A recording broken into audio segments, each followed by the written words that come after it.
Para trás.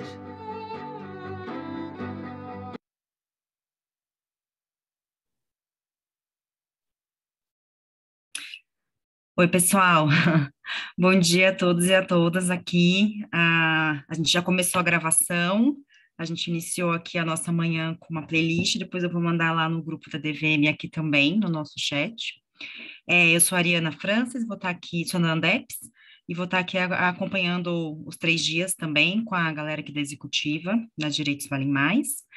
E vou passar aqui a palavra para a Meli, da plataforma Desca, para falar um pouco sobre o porquê desse seminário agora. Meli. Obrigada, Ariana. Obrigada a todo mundo. Bom dia a todas, todos, todes. Meu nome é Meli, faço parte da plataforma Desca Brasil, como a Ariana falou.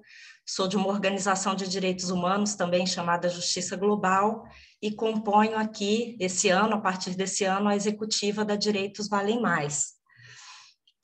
Bom, hoje a coalizão Direitos Valem Mais, ela articula mais de 200 organizações, movimentos sociais, sindicatos, indivíduos, pesquisadores, universidades, órgãos de classe, né? Então, uma gama ampla, diversa da sociedade civil, e teve muito ativa no momento mais crítico da pandemia, né? Questionando, mas também sendo propositiva, e questionando principalmente em relação à resposta governamental brasileira a respeito desse binômio, né, economia versus saúde. Então, sendo que para nós, né, a economia deve estar a serviço da vida, dos direitos humanos, né, da equidade racial, de gênero, dos territórios, dos bens comuns. Então, que esse binômio, né, na realidade, a gente pensar na saúde, pensar nos direitos humanos, tem sim tudo a ver, né, com economia, e também aproveitar aqui esse momento para lembrar que a então campanha Direitos Valem Mais foi lançada oficialmente lá em 2018 no Fórum Social Mundial em Salvador, né? Estamos aqui com algumas das pessoas que estavam lá caminhando, né, nessa época, trilhando esse caminho, que então era a campanha Direitos Valem Mais, não aos cortes sociais. E naquele momento, principalmente em contraposição à emenda constitucional 95, né, o teto de gastos, que já era apontado pela ONU como a política econômica mais austera do mundo. Naquele momento, né, nesse início aí da gente viver esses efeitos do teto, a plataforma Desca produziu uma missão e um informe especial, né, sobre a austeridade, que envolveu diversas relatoras, relatores da plataforma Desca, partes também, né, vários territórios do Brasil, temas, com a principal recomendação do fim já do teto de gastos, né, mostrando o efeito direto na vida das pessoas já naquele momento. Eu estou contando aqui, fazendo esse breve apanhado, que certamente ele não dá conta, porque nós fizemos mais de 1000 rodas de conversa, incidimos no parlamento, no judiciário, enfim, né, grande questionamento também, né, dessa resposta estatal e todo esse histórico, mas acho que é importante os passos, né, que fazem a gente chegar até aqui nessa coalizão ampla, diversa, representativa e num momento tão importante, né, do cenário brasileiro, esse momento aí de disputa eleitoral, disputa de projetos, né, de país, de economia, de direitos. Então, essa caminhada toda fez com que a gente chegasse até aqui hoje, né? Então, saudar mais uma vez a todos, a todas, a todes, agradecer a equipe, né, que fez, também mobilizou esse seminário, a Ariana, o Tiago, a Lohane, a Luísa, toda a executiva aqui da plataforma não, da Direitos Valem Mais. E a gente vai, então, começar hoje esse seminário, estamos animados, né? Eleições 2022, que economia queremos? É uma pergunta, mas vai virar uma afirmação, porque toda essa caminhada também já nos indica que não queremos uma economia de morte, uma economia racista, que favorece as grandes corporações, as instituições financeiras, mas queremos, sim, uma economia afirmativa em favor da vida, dos direitos humanos, em favor dos territórios, dos bens comuns, né, da equidade. Então, a gente tem aí um desafio nesses 3 dias, né, que é falar, conversar aí sobre que economia queremos, uma economia dos sujeitos, né, dos sujeitos moradores de periferias, de favelas, das populações tradicionais, né, do meio ambiente, e para a gente começar a construir esse debate que começa hoje, mas vai durar 3 quartas-feiras, né? Então, a gente vai ter aí hoje, mais o dia 15 e o dia 22, que a gente vai percorrer fazendo um grande diálogo, mas principalmente construindo, a gente quer chegar ao final desses 3 dias, né? Dessas 3 quartas-feiras, construindo aí o objetivo central da mobilização de todos vocês, né, que estamos aqui juntos, que é o nosso manifesto, nosso documento, nosso instrumento de luta, né, nosso manifesto, que economia queremos aí disputar nesse cenário eleitoral, aí disputar em todos os níveis, dialogar com as nossas candidaturas populares, né, construir o nosso manifesto. Então, hoje a gente vai contar com convidados muito, muito especiais, né? Essas maravilhosidades, a Lia Manso, da Crioula, que também tem contribuído demais aqui com a gente no debate, né? E mostrando justamente a centralidade desses sujeitos no debate da economia, né? Quem é que está sendo mais afetado e o que também propõe, né? Sujeitos de resistência. E o Pedro Rossi, economista da Unicamp, e que ajudou a gente aí desde os primeiros passos, desmistificando a economia. Economia é, sim, um debate de todos nós. Então, estamos contando com eles dois para provocar aí o nosso debate, com a Ariana, que em todos os momentos, na metodologia, em tudo que a gente vai, na sistematização também. E, bom, agradecer um monte de gente legal, alguns eu já conheço, outros estou conhecendo hoje, e a gente, então, vai 3 dias estar caminhando juntos. Obrigada aí mais uma vez, e volto aí a palavra para a Ariana para dar continuidade aí nas nossas falas. Obrigada, gente, e um bom dia para nós. Obrigada, Meli. Só para explicar aqui para o pessoal que a gente vai ter, então, 2 blocos de fala, né? Um para o Pedro Rossi e depois, na sequência, com a Lia Manso. E aí eu vou deixar aqui no chat um link do Mentimeter, que é essa mesma ferramenta aqui que eu usei na nossa chegada, para vocês irem colocando ali ideias que forem ocorrendo, que forem dialogando com as reflexões que eles estão trazendo para a gente, tá bom? É uma das formas que a gente vai captar as percepções aqui do grupo ao longo dos 2 dias, né? Para no terceiro fazer o processo de construção do documento, tá bom? Então, eu vou passar aqui a palavra para o Pedro e colocar o link aqui no chat também para vocês irem contribuindo. Pedro.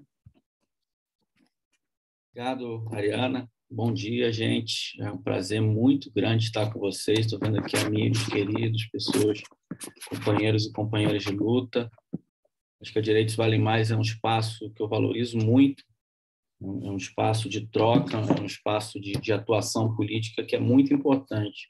E eu acho que a construção desse manifesto é fundamental, né? E mostra que o nosso coletivo está atuante, está vivo, está cumprindo aí o seu papel.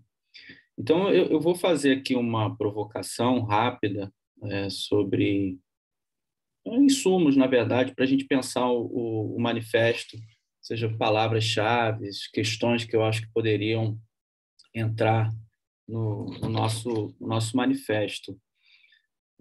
Primeiro, eu acho que essas eleições elas são muito decisivas, e isso acho que está muito claro para todos, para todas e todos, que, enfim, a gente tem diante de nós uma eleição-chave.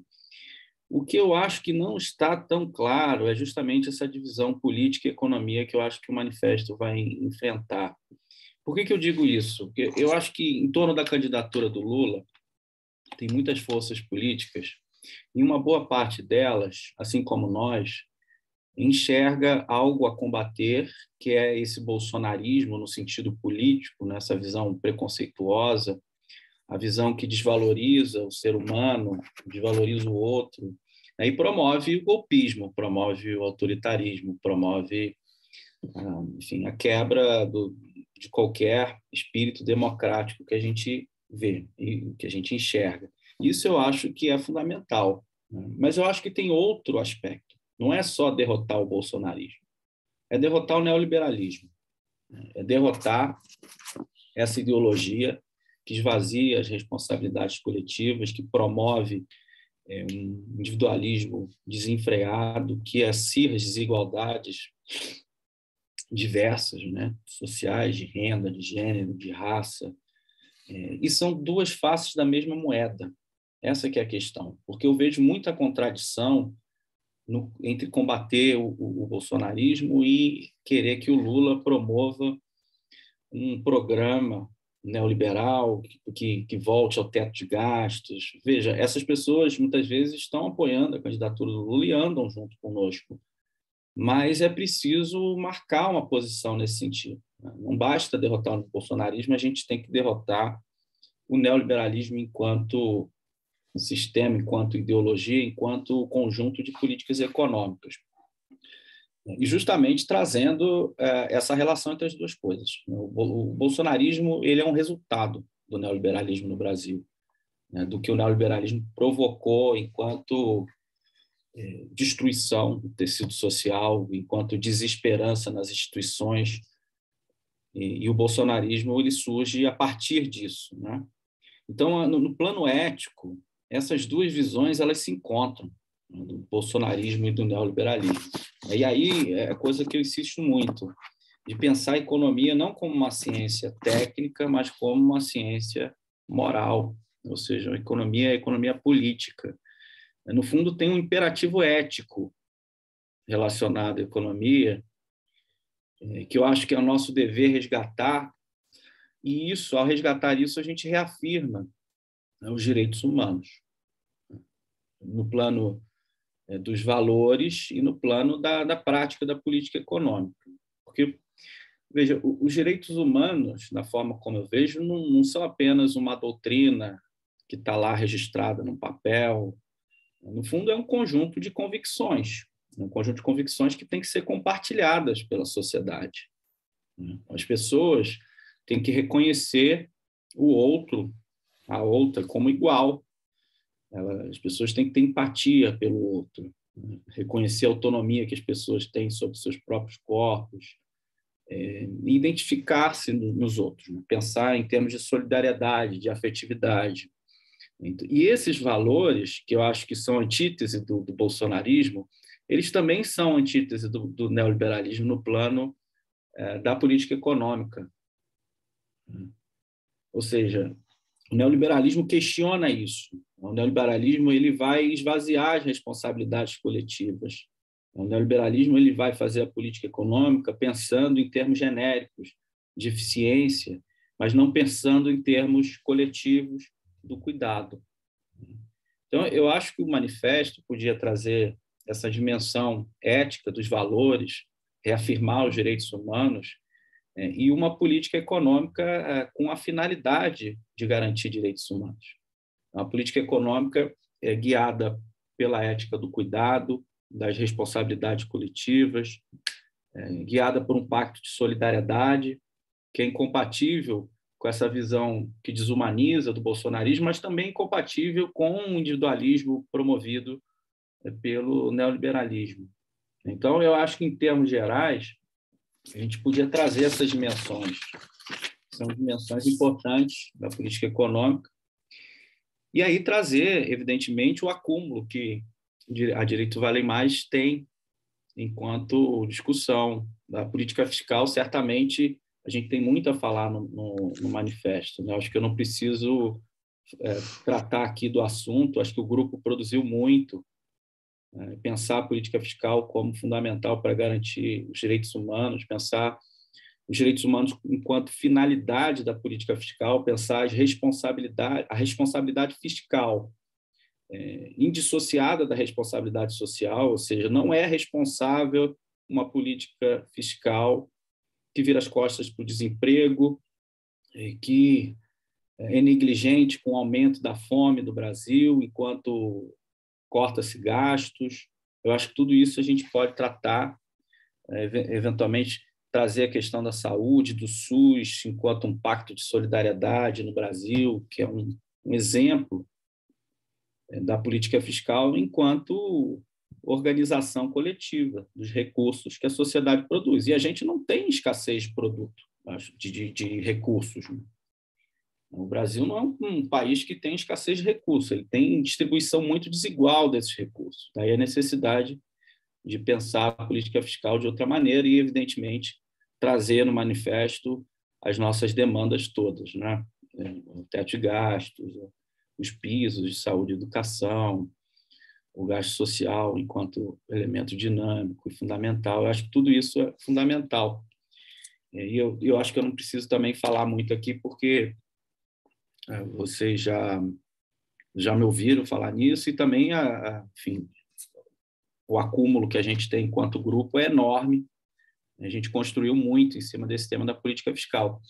O que eu queria trazer, na verdade, não sei se novidade, mas uma coisa nova que tem me estimulado muito é o trabalho que a gente tem feito junto ao INESC sobre política monetária, inflação e direitos humanos.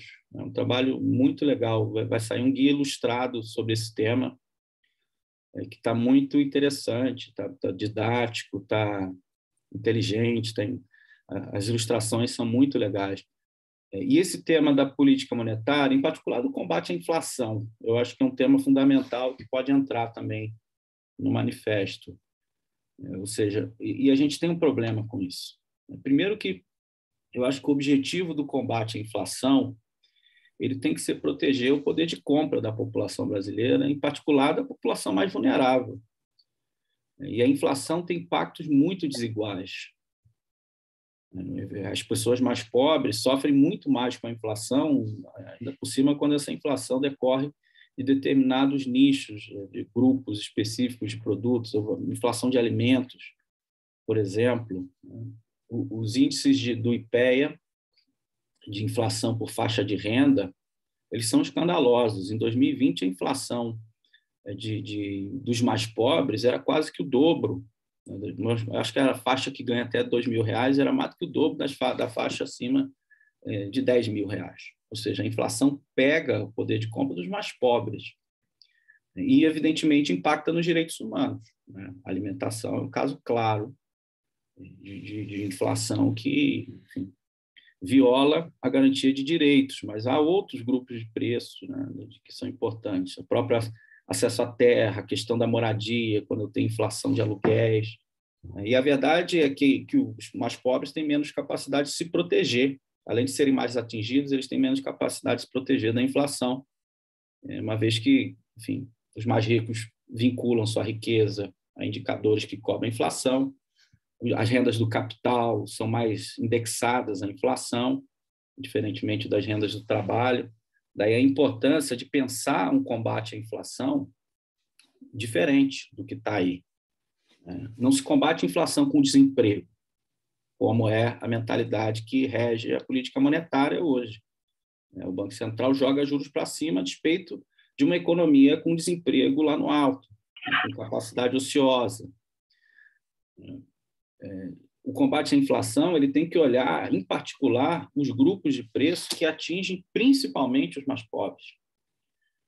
Então, a ideia de pensar os alimentos enquanto grupo estratégico, a ideia de pensar os estoques reguladores de alimentos é fundamental. E esses estoques foram desmontados nos últimos anos. Desde do golpe do governo Temer, a Conab não tem mais estoque de alimento praticamente. Eles foram privatizados, foram vendidos. Os números são também escandalosos. E isso é uma questão de soberania alimentar e é uma questão também que pode amenizar a inflação de preços de alimentos.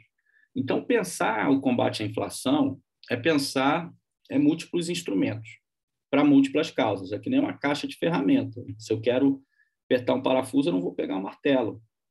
E o que o Banco Central faz é pegar o martelo em qualquer situação. Então, aumentou a inflação, ele aumenta juros. E vai martelar em qualquer lugar, em qualquer coisa. Quando, na verdade, a gente tem uma inflação que decorre do choque de preços dos combustíveis, do choque de preços dos alimentos, de uma política cambial frouxa que deixou o real se desvalorizar, na verdade, uma renúncia ao uso dos instrumentos que são necessários para o combate à inflação.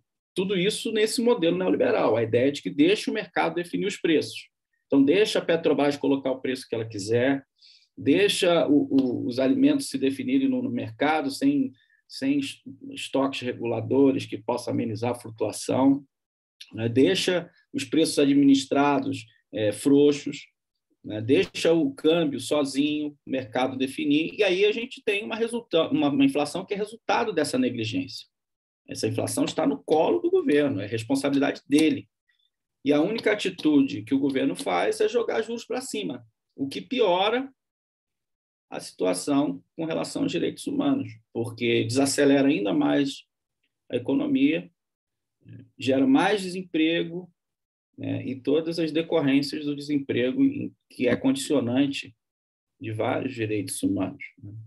O desemprego em si é a violação do direito humano, que é o direito ao trabalho, além de ser um desperdício de recursos, que são pessoas que poderiam estar trabalhando, produzindo, gerando renda, e não estão, porque a gente tem uma política fiscal negligente com desemprego, e a gente tem uma política monetária que usa martelo para apertar parafuso. Então, pensar essas dimensões, visto que o manifesto também pensa na política econômica em geral, em uma outra economia, uma economia mais solidária, uma economia onde a ética do cuidado esteja no centro, onde a questão dos direitos humanos esteja presente, eu acho fundamental. E, por fim, eu quero fazer um comentário mais conjuntural, que eu acho que não se refere ao manifesto, que eu acho que é mais na nossa luta mais imediata, que é a PEC 18. Eu não sei se vocês estão...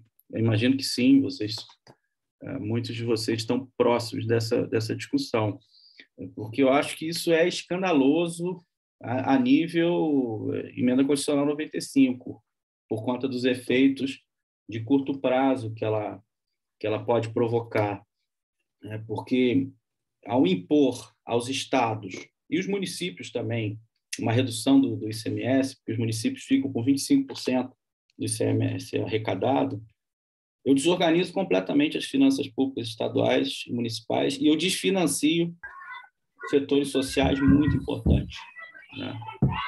Eu desfinancio saúde, eu desfinancio educação, o Fundeb, 60% do Fundeb, em torno de 60% depende de ICMS, então se eu reduzir o ICMS, eu estou tirando dinheiro do Fundeb. Os fundos de combate à pobreza, que são de competência estadual, vão minguar, ou seja, uma série de programas relacionados ao combate à carestia vão desaparecer de uma hora para outra, porque eu desorganizei isso, eu tirei recursos, e o governo tem apresentado uma saída de compensação que é ilusória, tá? Essa compensação provavelmente não vai existir. Não sei, acho que a gente não precisa entrar aqui nos detalhes, mas é uma cortina de fumaça que eles estão fazendo. Se passar a PEC 18, aí o estrago já está feito. Porque o gatilho, no fundo, você limita a 17% ou 18% a alíquota de ICMS, sendo que tem estado com 34%, como o Rio de Janeiro, estado que tem o mínimo é 25%, ou seja, haverá perda, e o gatilho de compensação da PEC 18 é um gatilho falso, que não vai se verificar, porque ele depende de uma redução da arrecadação total do ICMS de 5%, que não vai acontecer em estado nenhum, por conta da inflação. Então, é muito grave o que está sendo discutido. E aí o governo ainda mais joga outra cortina de fumaça, que é uma outra PEC, que ele compensaria aqueles estados que jogassem a alíquota para próximo de zero, ou que reduzissem 17%. Mas essa PEC não existe, ela está sendo jogada aí. Os recursos viriam de uma privatização da Eletrobras, o que não faz sentido nenhum. eu queimar patrimônio público por um objetivo de curto prazo.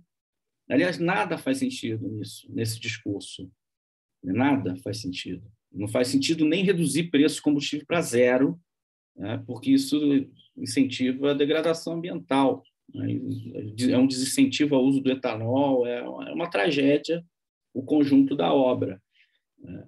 Então, tem várias questões e, mais uma vez, eu teria que furar o teto de novo, que mostra como que esse regime fiscal perdeu completamente o sentido e a legitimidade. Né. Então, essa questão, ela, enfim, é uma questão mais conjuntural, mas que tem a ver com a nossa discussão, que, no fundo, mais uma vez, você bota o povo para pagar a conta, sendo que a solução para o preço de combustíveis é a Petrobras.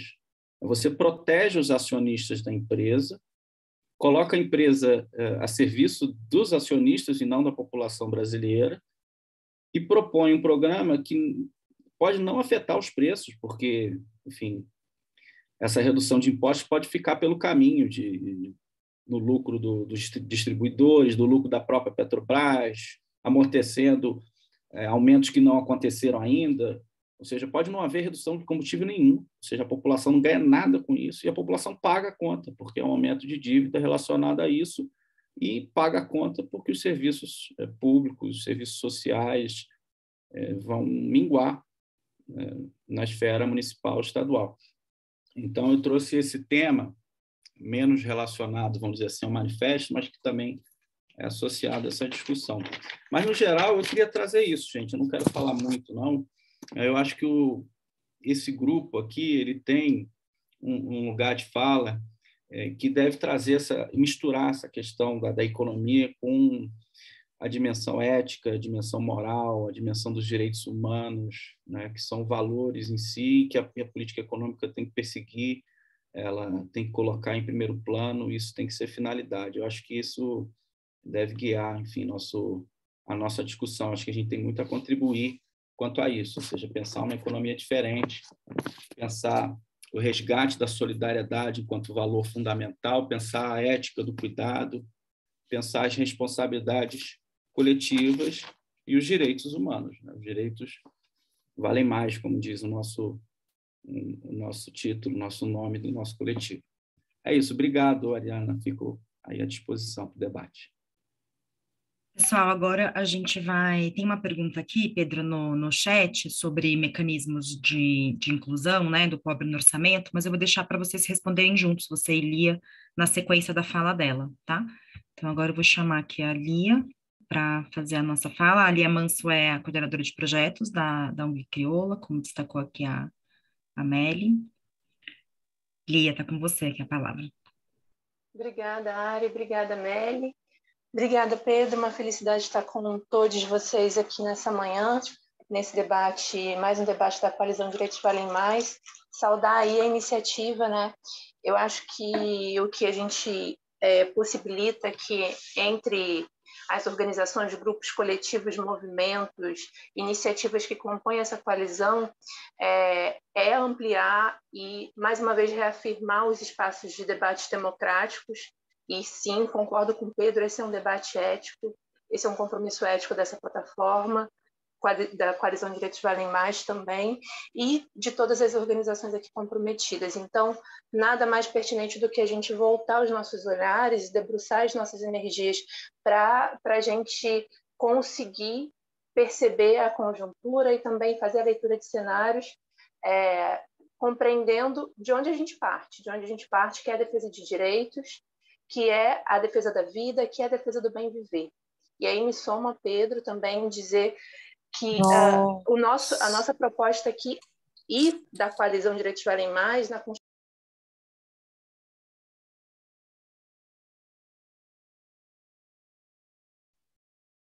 Lia, cortou o seu som. Tá sem áudio. Acho que foi o seu fone que deve ter esbarrado. Isso. Mas agora vocês me ouvem? Sim. Foram umas só duas frases. E aí, eu acho que, independente do instrumento que a gente acorde entre nós para incidir nesse cenário eleitoral e eleitoral, e também para voltar as nossas energias nesse trabalho de enfrentamento ao desmonte de direitos, a gente tem que pensar como que nós podemos nos coordenar com esse contexto do que nós enfrentamos, né? Fazer uma pergunta anterior a que economia nós queremos, mas o que nós estamos enfrentando e que projeto de sociedade a gente quer confirmar. Essa é uma pergunta ética também, tá? Mas que projeto de sociedade a gente quer confirmar tem a ver com o que nós enfrentamos, né? Quando o movimento negro coloca dentro das suas bases de atuação, desde 2015, de uma maneira mais expressa, com a Carta da Marcha de Mulheres Negras, a política do bem viver, a construção do bem viver como um conceito que vai atravessar a dinâmica da afirmação dos direitos, a gente está colocando também ainda mais conteúdo ético de que esses direitos não estão só pautados dentro de uma legislação ou que são só objeto de demandas individuais, mas que são objetos e também são pautas da luta coletiva. E que esses direitos eles se baseiam e proporcionam, devem ser instrumentais no sentido de proporcionar que a maior parte da população brasileira possa viver bem, né? E a gente sabe que é exatamente a política que é apresentada a nós hoje é o inverso. Então, afirmar a derrota ao bolsonarismo é importante no nosso manifesto, mas a gente também precisa afirmar e construir entre nós a convergência sobre o que a gente quer derrotar no sentido mais amplo, que é desmobilizar essa política neoliberal, que é desmobilizar essa política predatória, que compreende as diversidades, as diferenças de vida, de cultura, de raça, de gênero, de etnia, como aqueles que são como formas de desregular e como formas de afirmar desvantagens ou afirmar hierarquias, afirmar privilégios. Então, a gente precisa derrotar esse projeto.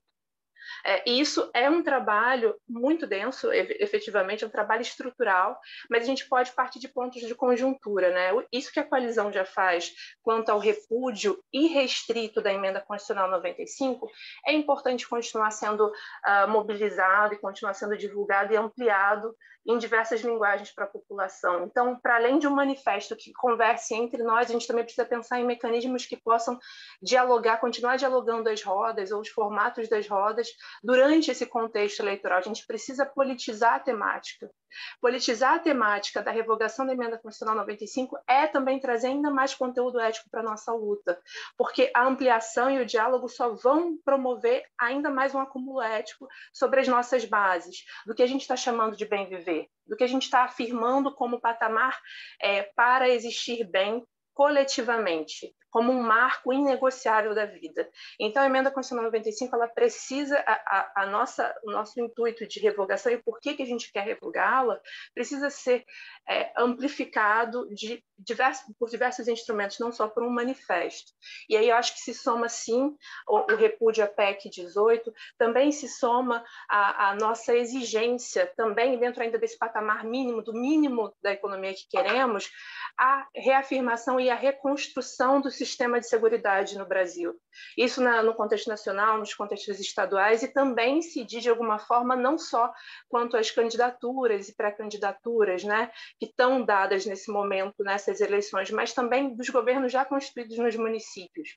Então, a gente precisa também pensar em instrumentos, em espaços de diálogo com essas institucionalidades, não só dentro das candidaturas, mas para reafirmar que a gente precisa de todos para a reconstrução de um sistema de seguridade social, para a reconstrução do SUS, para a reconstrução do SUAS, para a reconstrução do sistema de previdência.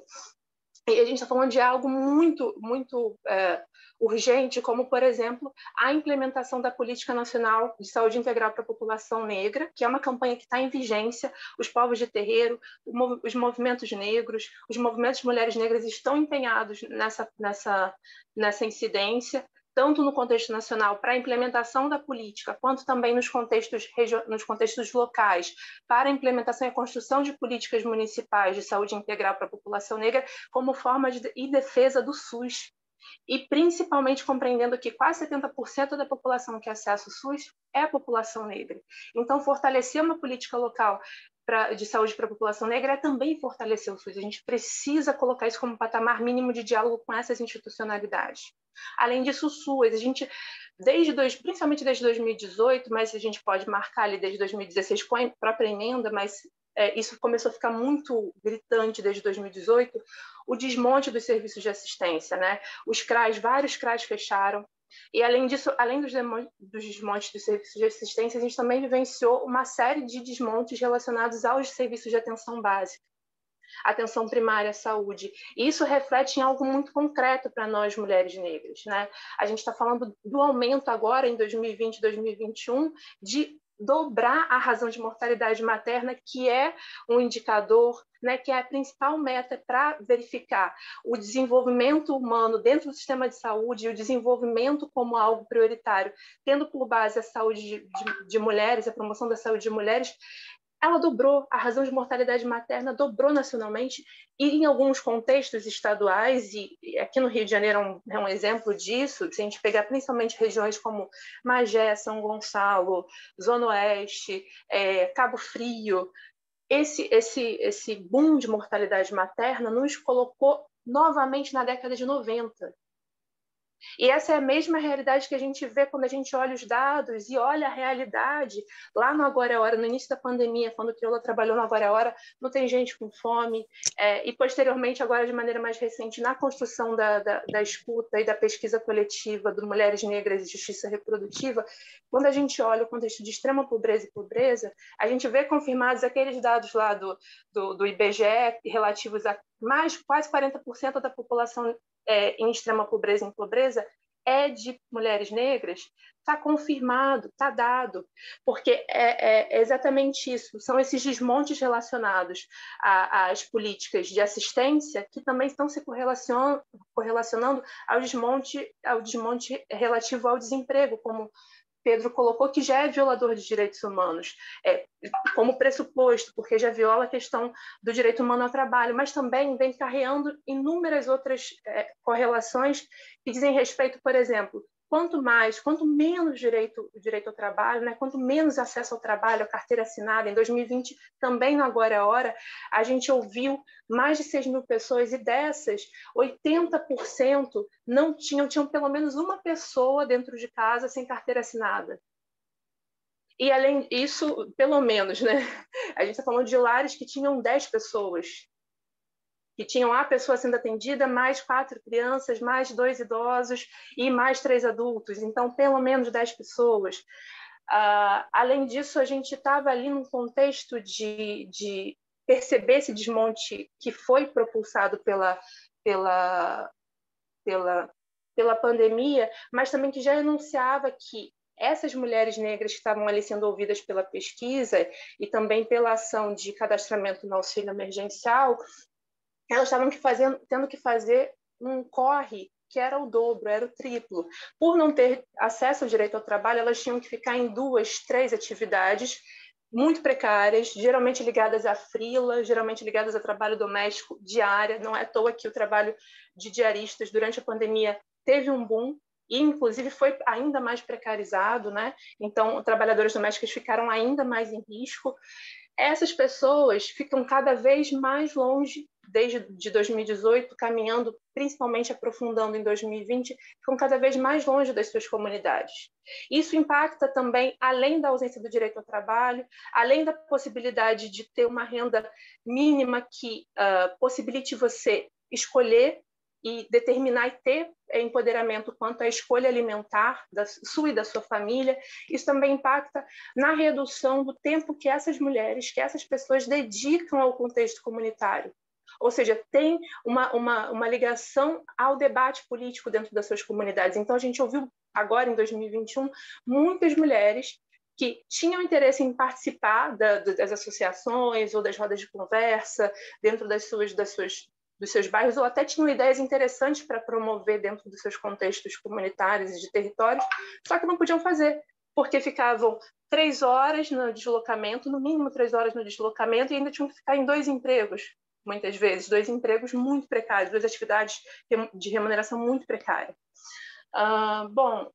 E aí, eu acho que também fica como compromisso para nós estabelecer, diante de todos esses dados, diante de todas essas informações, diante de todas essas realidades de vida, fica também como compromisso para a coalizão pensar que esse contexto é conjuntural, sim, é aprofundado por todo um desmonte político, um desmonte planejado, né, da necropolítica, que é oposto ao bem viver, que é de reafirmação neoliberal, que é de reforço aos investimentos em direitos sociais, em direitos sexuais e reprodutivos, mas que também é um contexto estrutural. E estruturalmente, como a gente pode responder? Eu acho que também é nosso compromisso fazer essa recuperação de cartas políticas, de histórico político, da atuação do movimento negro, dos movimentos populares, dos movimentos de mulheres, dentro das nossas bases, e divulgar isso.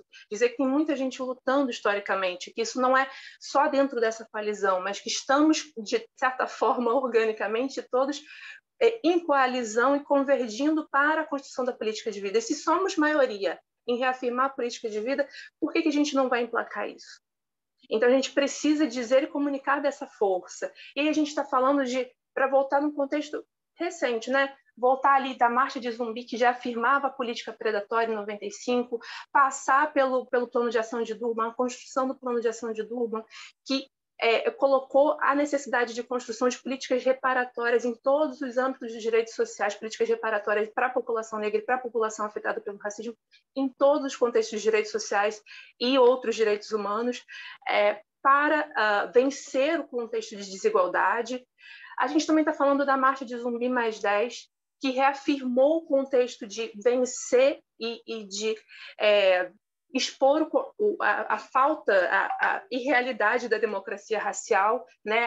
O mito da democracia racial. Então, a gente precisa reafirmar essas bases políticas, a gente precisa reafirmar a Política Nacional de Saúde Integral, a gente precisa reafirmar o Estatuto da Igualdade Racial e perguntar também as pré-candidaturas como um todo, as candidaturas posteriormente e as institucionalidades, como e aonde está o trabalho de rever, de revisitar e de se comprometer eticamente com o custo do racismo. Isso que a gente cobrou na construção da Marcha de Zumbi mais 10, de perceber o que o racismo faz em desigualdade, o que o racismo numericamente causa para a população e quanto de recurso a gente tem que investir em curto prazo, em médio prazo e em longo prazo. Isso é essencial para a gente incidir de maneira eficiente na luta pelos orçamentos, nos contextos estaduais, no contexto nacional também. Então, a gente precisa comprometer as nossas economistas, as nossas cabeças e também os nossos cientistas políticos e sociais para refletir sobre esse custo racismo hoje, nesse contexto em que a gente está passando por uma suposta saída de pandemia, que não é, né? De mascaramento de dados também. Mascaramento de dados, inclusive, de adoecimento e de um recente boom das doenças respiratórias que pararam de ser interessantes para testar, porque pararam de matar a classe média. Estão matando cada vez menos a classe média. Então, a gente precisa também pensar em como a gente calcula o custo racismo e trazer isso para dentro da nossa ação de plataforma. E não podemos deixar de falar da Carta de Mulheres Negras, né, dentro da Marcha de 2015, como ali o eixo de pensar o bem viver, essa não só a resposta, mas a possibilidade, a viabilidade de construir um novo marco civilizatório para a sociedade. Isso é importante para a gente reafirmar, dizer que a gente tem um outro projeto. A gente precisa assumir de maneira expressa esse outro projeto e não só responder ou ficar na resposta ou no enxuga-gelo de um projeto de morte, né? E, para finalizar, falar também da DPF Vidas Negras, que é algo construído pela Coalizão Negra por Direitos, que compõe essa coalizão de Direitos Valem Mais, mas também como que a gente pode fortalecer esse instrumento de diálogo com a sociedade, lembrando que a gente está a 4 dias de vencer o prazo do Bolsonaro informar quais são as políticas voltadas para a população negra que hoje vigem e são implantadas e são executadas no Brasil. Então, a gente precisa também se somar a essas iniciativas, essas estratégias que já estão acontecendo dentro do movimento feminista, dentro do movimento negro, da Coalizão Negra por Direitos, de exigir respostas do status quo, né? Para também, não no sentido de que a gente vai ter essas respostas deles, mas de enunciar de denunciar que eles não têm aonde sustentar a sua política de morte. Como o Pedro disse, não é, a PEC 18 não é vantajosa nem para uma ideia de vamos aumentar o consumo de combustíveis, nem isso a PEC 18 pode gerar, né? Como a gente está aí debatendo nesses últimos dias. Mas a gente precisa dizer isso de maneira ampla. Então, a gente precisa não só dizer de nós, mas informar também que o silêncio fala muito, o silêncio desse governo fala muito, e denunciar esses silêncios, né? Bom, acho que já falei bastante, mas inicialmente era isso que eu queria colocar, e vamos conversando. Mais uma vez, obrigada pela possibilidade de diálogo, estou muito animada também para os dias 15 e dia 22. É isso.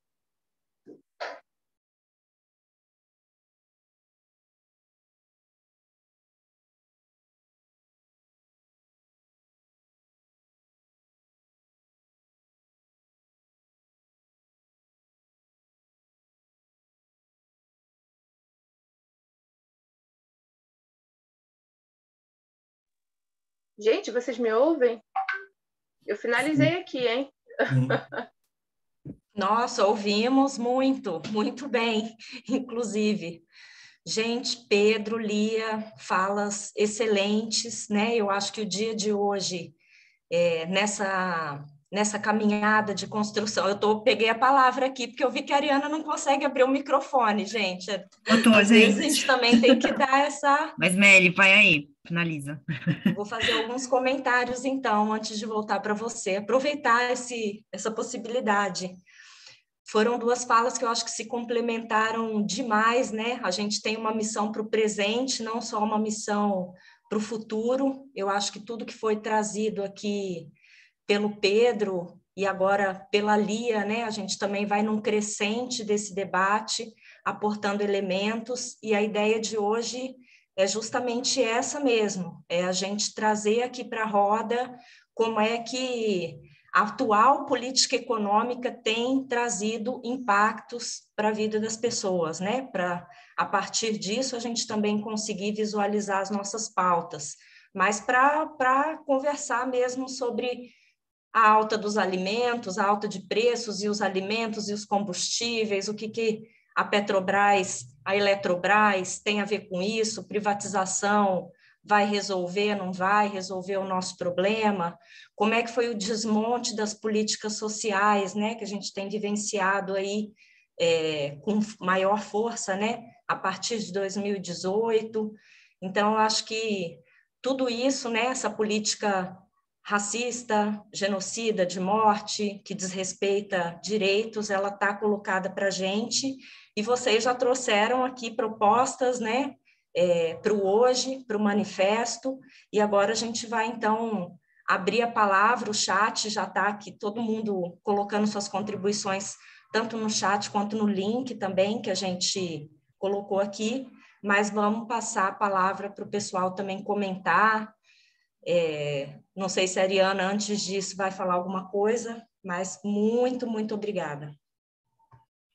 Não, pessoal, só chamar mesmo agora, quem quiser aqui contribuir, entrar aqui na roda, eu vi que vocês estão mandando contribuições também lá no Mentimeter, os registros, tá ótimo, a gente está olhando aqui um pouquinho o parcial, a gente não vai trabalhar esse material hoje, ele vai ficar só para o terceiro dia, né, mas quem quiser registrar pelo chat, à vontade, quem quiser pegar aqui a palavra na roda, fica à vontade também, tá bom?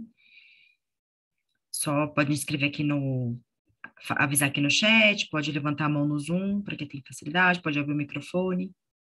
Ah, beleza, o Jeff vai fazer aqui uma fala. Jeff, eu vou te trazer aqui pro Spotlight, né? Depois Denise também.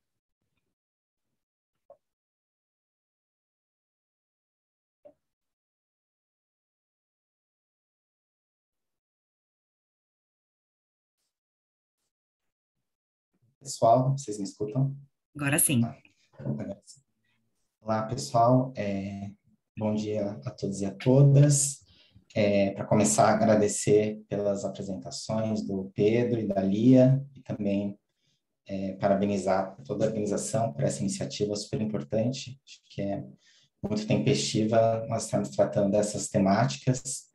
E eu só queria trazer super rapidamente, e até inclusive, pedir um pouco de desculpas por também não estar tão ativo aqui também no chat, né, nos comentários lá no Mentimeter, porque hoje coincidiu também com o lançamento de um relatório, né, o segundo inquérito nacional sobre insegurança alimentar no Brasil, que é uma iniciativa da rede de pesquisadores Pensan, iniciativa também com apoio de diversas organizações, né, a Ação Cidadania, ActionAid, o Instituto Ibirapitanga e a Oxfam Brasil, entre elas, com os números que talvez vocês tenham visto, chegar a compartilhar ali no grupo, que são, enfim, absolutamente, enfim, estarrecedores, né? Eu acho que a gente, como eu falei, é o segundo documento, né? E o primeiro documento que foi lançado logo no começo do ano passado, né? Já trazia um quadro bastante trágico, né? Da situação da fome no Brasil, com 55% da população em segurança alimentar, né? Então era 116 milhões de pessoas sem ter a certeza de comer no dia seguinte, e 19 milhões de pessoas em situação de fome, 9% da população. Isso os dados do final do ano passado, do começo do ano passado, quando a gente ainda tinha um auxílio emergencial aí, a segunda versão do auxílio emergencial já com valor reduzido pela metade. No ano passado a gente teve aí um período sem auxílio emergencial, redução do auxílio emergencial a partir de abril, e depois, enfim, essa transição que a gente ainda está vendo agora para o Auxílio Brasil, com uma cobertura muito menor, com uma fila crescente, né, de pessoas aguardando, né, para ingressar nesse programa, e essa situação, né, de desmonte de políticas aí, de combate à pobreza, à miséria, e política de combate à fome também se refletem muito nesses números. Então, trazer aqui rapidamente, a gente teve um aumento de 14 milhões de pessoas em situação de fome num período de pouco mais de um ano. Então, hoje a gente tem 33,1 milhões de pessoas passando fome, isso representa 15% dos domicílios do Brasil. Então, 14 milhões de pessoas a mais passando fome em um ano. É como se fosse todo o estado da Bahia, a população de um estado, que é o quarto estado mais populoso do Brasil, em situação de fome a mais, né? Então, 33 milhões em situação de fome e 125 milhões, 125,2 milhões de pessoas em insegurança alimentar.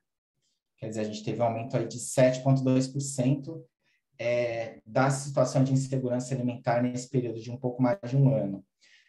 Alguns dos dados, quando você vai nos detalhes, né, acho que é sempre importante também ver as responsabilidades, né, e acho que um pouco dentro nessa conversa, um pouco pensar a economia que a gente quer, isso está muito pautado, porque a gente tem esses dados, por exemplo, qual era a situação que a gente tinha em 2018.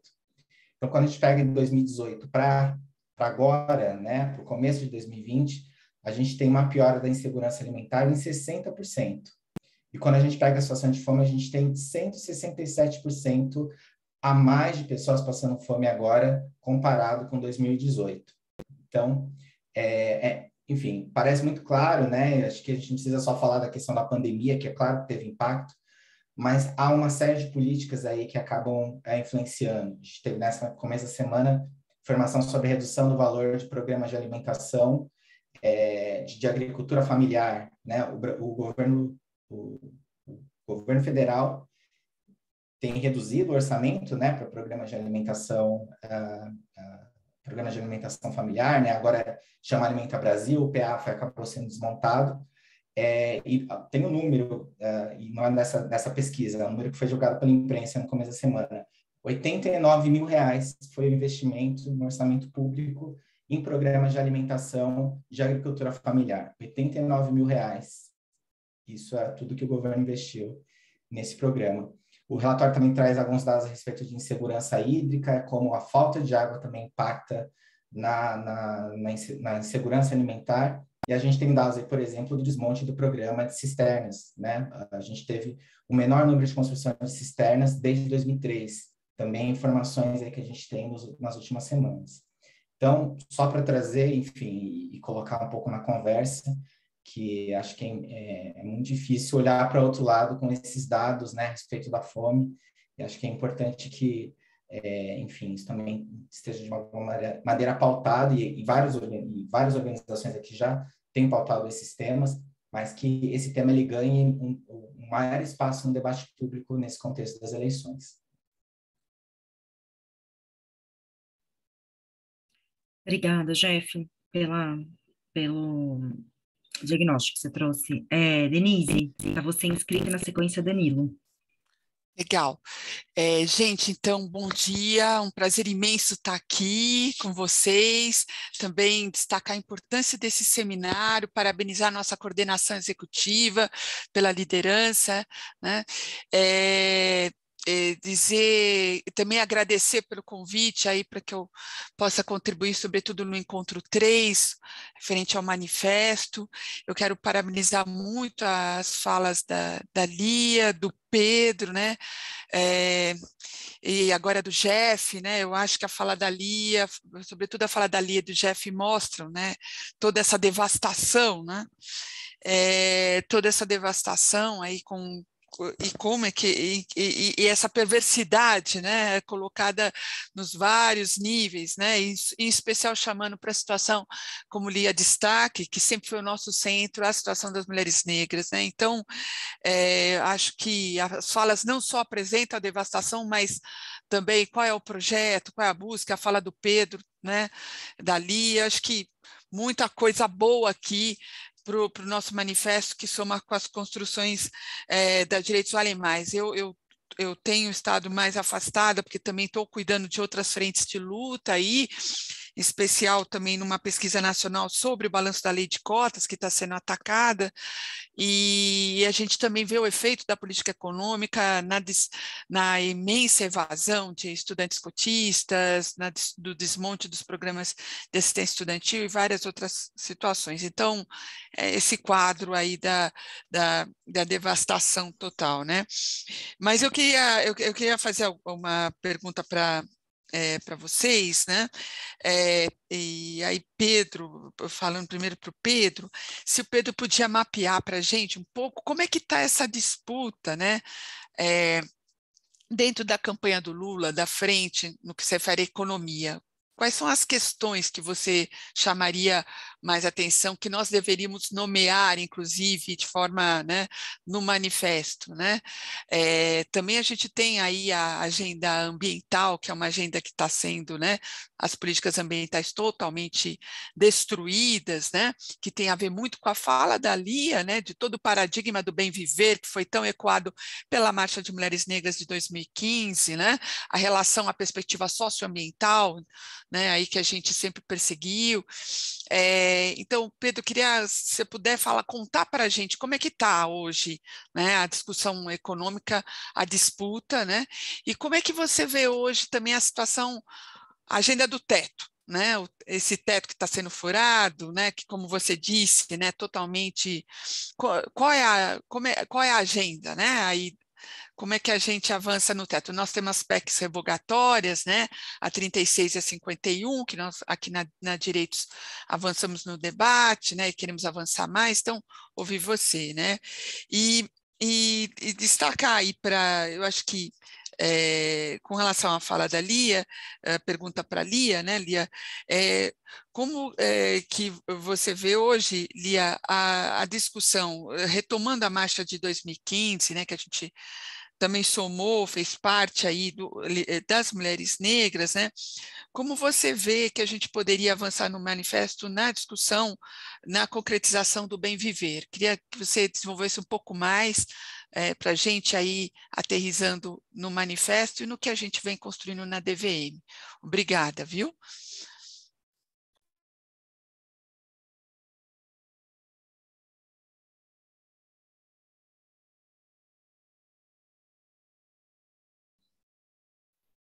Você começa, Pedro? Agora sou eu? Não, acho que era mais fácil de ir para não perder, né, as perguntas. Ah, tá.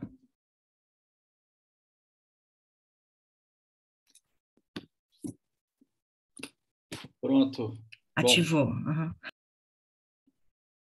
Vocês me ouvem, né? Sim, ouvimos sim, Pedro. Sim. Você fazer aqui interlocução com a Denise e depois a Lia na sequência. Pronto, então eu respondo aqui rapidamente a Denise, já agradecendo também as falas, a fala importante do Jeff, a fala da Lia, que eu, de fato, eu também achei muito complementar e destacou, subiu questões que são fundamentais aqui. Bom, eu acho, Denise, que a campanha, por enquanto, está numa fase preliminar de elaboração do programa. Eu estou vendo com muitos bons olhos, na verdade, essa fase preliminar. É claro que há disputas, e eu acho que, de fato, essa pergunta é importante, porque eu acho que o manifesto pode ajudar nesse sentido, né? Eu acho que eu acompanho mais por dentro do Partido dos Trabalhadores, da fundação, dos debates. Eu fiz algumas conversas com outros partidos, mas foram poucas. O que eu vejo um programa econômico bastante progressista, né? Foram lançados princípios agora, depois vão ser lançados uns documentos para discussão, eu elaborei um deles, sobre inflação, política monetária, enfim, a sinalização é muito boa, a ideia de revogar o teto, revogar a reforma trabalhista, repensar o papel do gasto público. Agora, tem algumas tensões que vão ser colocadas no momento em que esses princípios forem discutidos com o conjunto da aliança, né? Eu acho que o Brasil a esquerda nunca fez uma aliança tão ampla como está fazendo agora. Eu já observei que tem alguma resistência a alguns temas, em algumas palavras. Por exemplo, a palavra neoliberalismo tem resistência da parte de pessoas do PSB, por exemplo, enfim, de outros partidos. A questão aí é uma questão de negociar, né? Ontem eu tive uma conversa muito boa com a Gleisi Hoffmann, e eu acho que, enfim, ela está firme no ponto de que, olha, tem algumas questões que não dá para abrir mão. Eu acho que a questão do teto de gastos é uma delas. Essa aí está superada, não haverá, enfim, negociação com relação a isso. A reforma trabalhista é outra. Talvez alguma negociação, se é revogação, se é revisão, para efeito de discurso. Tá? Então, eu acho que, nesse sentido, a campanha vai bem. O que eu acho que o manifesto pode trazer é, de fato, um pouco mais desse discurso que está muito presente na fala da Lia, que é trazer a dimensão dos direitos de uma maneira mais forte, mais firme, mais permanente, né? A ideia de que pensar orçamento é pensar também orçamentos sensíveis e insensíveis a gênero e raça. A pergunta que tinha aqui no chat, né? Incluir o pobre no orçamento, e o Lula também fala o rico no imposto de renda. Então, trazer essa dimensão e trazer a transversalidade, que não é apenas o pobre, é pensar que, quando a gente fala no pobre, a gente também está falando de raça e também está falando de gênero, porque se a gente pega, estatisticamente, os 10% mais pobres no Brasil, a maioria é mulher. São mulheres que criam famílias solteiras e que, enfim, sofrem mais com o desmonte das políticas públicas, né? Então, trazer essa dimensão e a dimensão do cuidado, também eu acho que é uma dimensão que pode ajudar enquanto programa, enfim, como trazer o debate um pouco mais para a esquerda, né? E, por fim, uma última questão, eu acho que, para além dessas demandas vinculadas às políticas públicas, no sentido do gasto, eu acho que a gente podia também trazer um debate sobre como fazer o Brasil crescer, como gerar emprego, e não é gerar qualquer emprego, não é fazer qualquer crescimento. Nós queremos um crescimento verde e um crescimento que reafirme direitos. Nós queremos uma base material para a realização dos direitos. Por exemplo, o SUS. O SUS não adianta aumentar o gasto do SUS, quer dizer, ele deve ser aumentado, mas uma boa parte desse gasto público vai vazar para fora, ou seja, nós vamos importar fármacos, equipamentos, etc. E o Brasil não vai continuar vulnerável a pandemias como essa, que a gente tem que negociar isso, a gente fica à mercê de oligopólios internacionais. Então, pensar um complexo econômico e industrial associado à saúde, acho que é uma dimensão importante também de realização dos direitos, de uma base material. E pensar também essa dimensão do território e de como que um projeto de crescimento, desenvolvimento, tem que considerar as especificidades locais, tem que valorizar a economia solidária, valorizar as soluções que surgem nas próprias comunidades, e que um projeto de desenvolvimento não pode ser algo imposto de cima para baixo, não pode ser algo, um plano nacional de desenvolvimento para todo o território brasileiro, sendo que o território brasileiro é muito heterogêneo, tem especificidades muito próprias. Fazer saúde na Amazônia é diferente de fazer saúde na periferia de São Paulo. Então, pensar essas especificidades, valorizando o local, valorizando os coletivos locais e as formas de solidariedade que o território traz.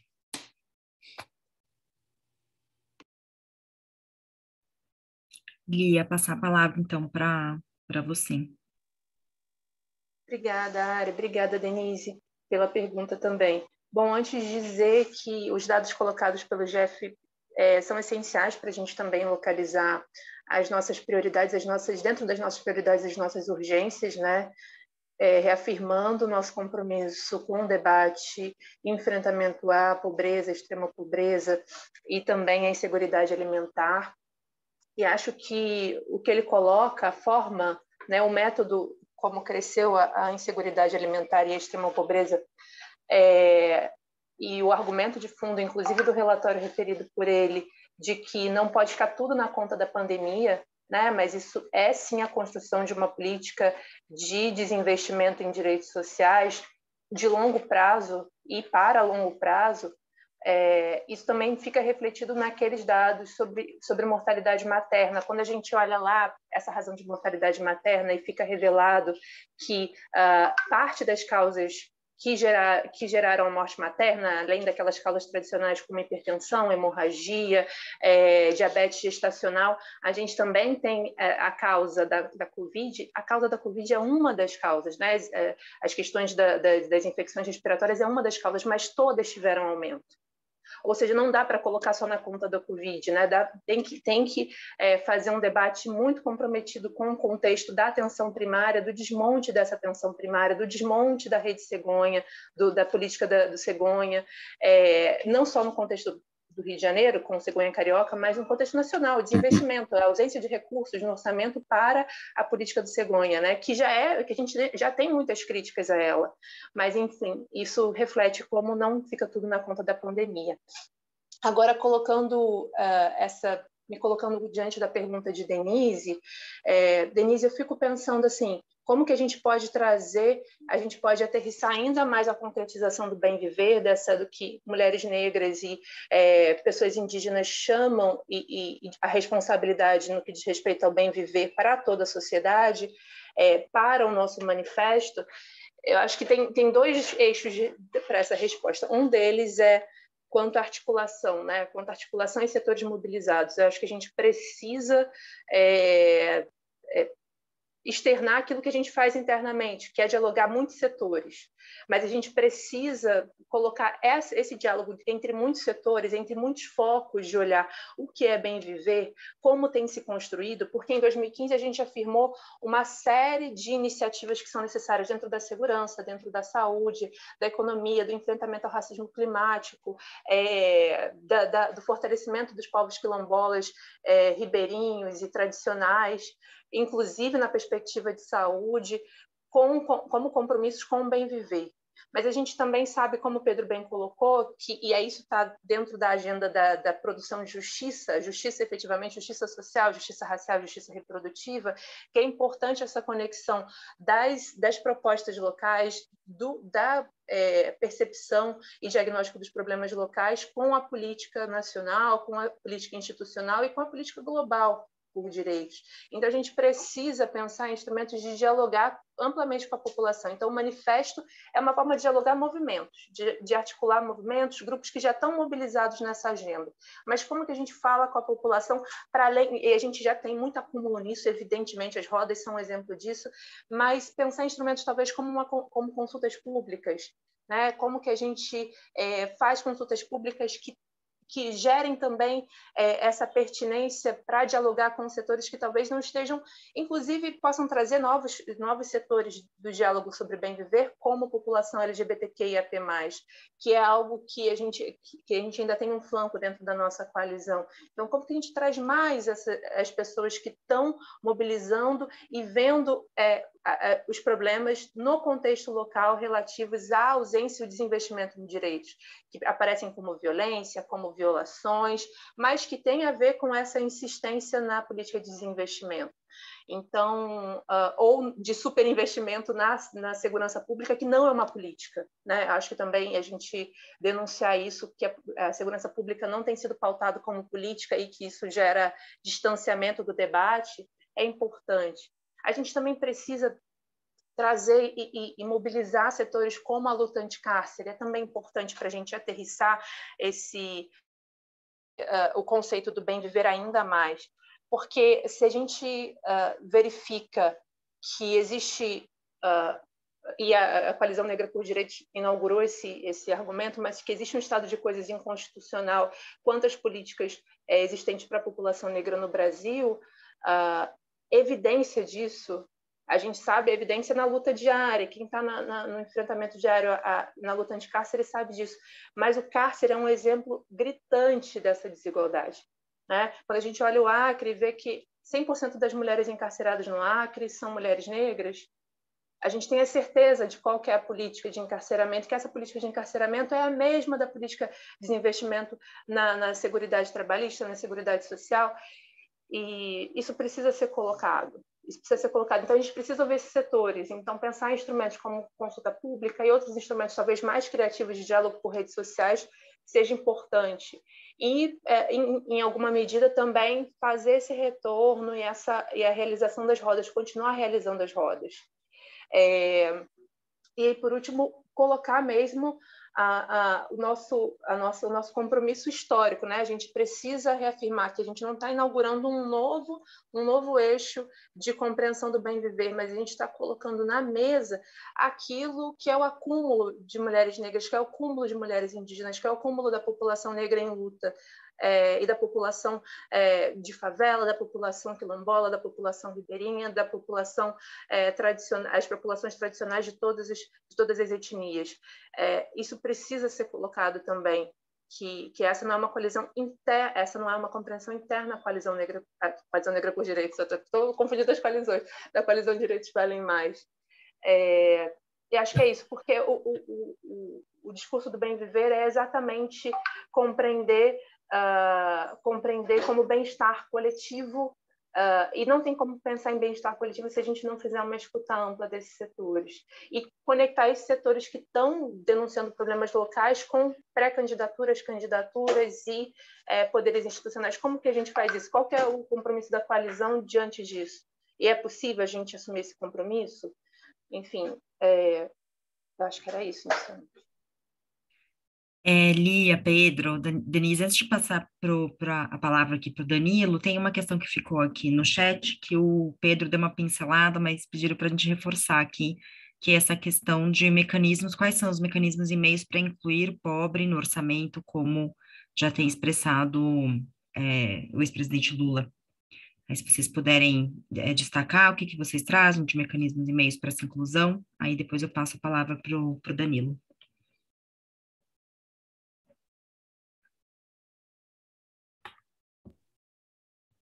Olha, enfim, o pobre está no orçamento, principalmente nos gastos sociais, né?